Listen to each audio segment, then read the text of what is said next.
So let's just jump right in. So the question we got was from Brian, and he said, I'm retired. How does the Inflation Reduction Act affect me? Which I think is what everybody wants to know. The top question for most retirees. Yeah, I think, well, anytime that any legislation really passes, I think most people always wonder, okay, how does this actually impact me? What does it mean for me? Yeah, what's in it for me? Now, the Inflation Reduction Act, if you're not aware, it was passed last week on the 16th, and it really addressed two things, climate change and Medicare. Now, we're not a political show. Don't care if you're left, right, center, don't care. We're not going to get into whether or not this bill should have been passed or shouldn't have, or whatever you wanted to put in there for your benefit. We're not going to talk about that. But we are happy to hear your opinions on it again. So you're welcome to send us any feedback that you have. Absolutely. Definitely, we're open to that. Absolutely. But today we're going to talk about how it really does impact anybody who's retired like Brian here. So really, for retirees, it's going to focus on two different aspects, Medicare, and then how does this impact your investments? And those are the questions that we've been getting. So, the first thing we'll dive into is Medicare. Now, obviously, we know healthcare costs have continue to rise and outpace inflation for a long period of time. And it's been one of the biggest risks to retirees. It's so unknown. I mean, it is. And not knowing, every year, obviously, the older you get, the more that you're going to need healthcare is what the studies have shown. And I mean, your body starts to break down. Of course, you're like, I'm trying to be positive for our listeners. I'm sorry I'm the realistic one. I know, Please. But if you're watching this, I don't want you to think that, I think that your body is deteriorating. That's only my wife.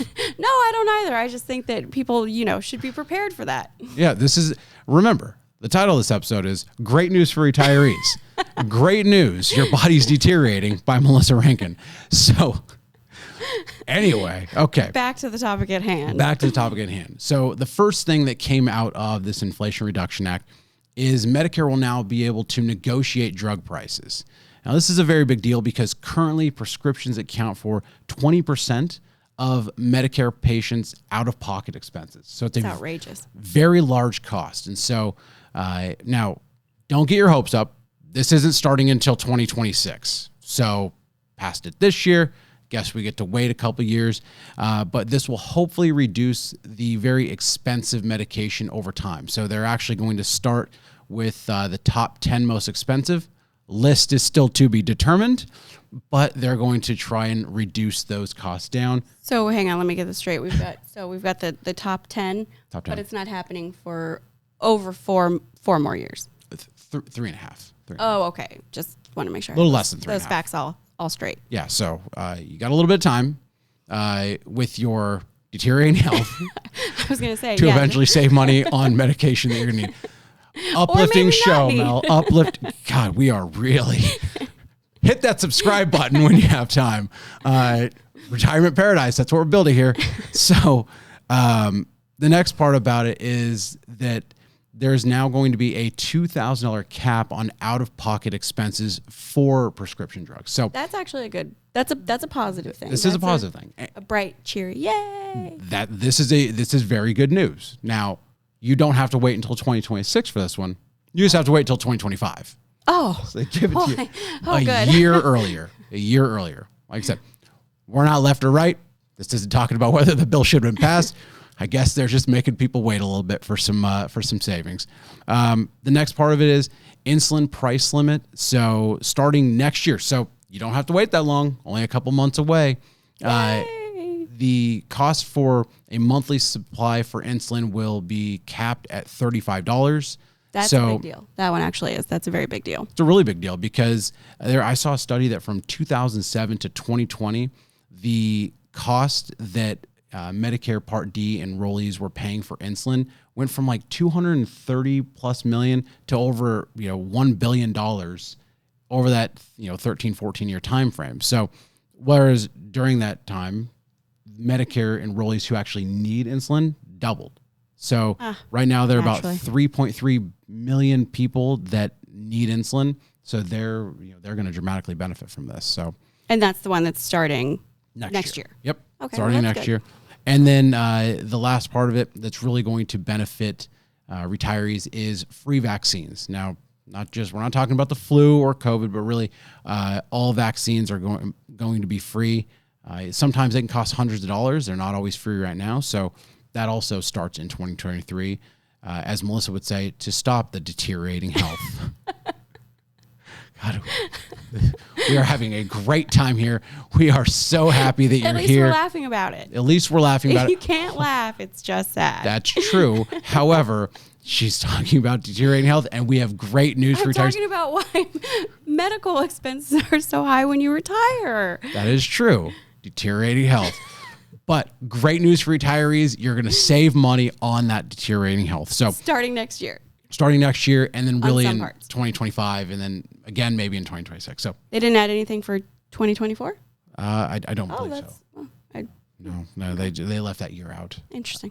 Very interesting. So next we'll talk about the impact on investments. Now we get this question a lot. Really, anytime there's any major legislation is, okay, how is this going to affect the market? Is the market going to go up or down because of this?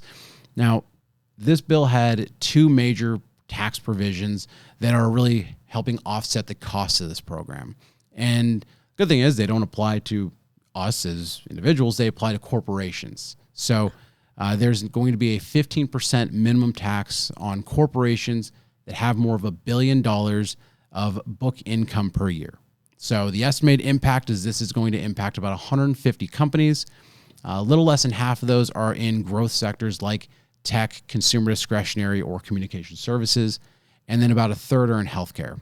Now, did read a report from JP Morgan that said that those sectors might feel earnings per share headwinds of about 1% to 2%. So just something to be aware of as you're building out your allocation. And then the second part is a 1% tax on stock buybacks. So I know stock buybacks have been a really big thing over the past couple of years. I know a lot of people wonder, okay, why are companies buying back their stock? Well, they're doing so in an effort to return money to shareholders, increase shareholder value. So that is now going to have a 1% tax on it. And so we might see companies either pull those buybacks into this year to avoid that 1% tax, or eventually shift that into more of a dividend as opposed to a share buyback. Okay. So how often do companies, do this, or what do they account for with the buybacks? Last year was a huge year. We saw almost $1 trillion of stock buybacks. I think it was something like $880 billion that companies in the S&P 500 spent on buying their stock back. And so now they'll have that tax on it.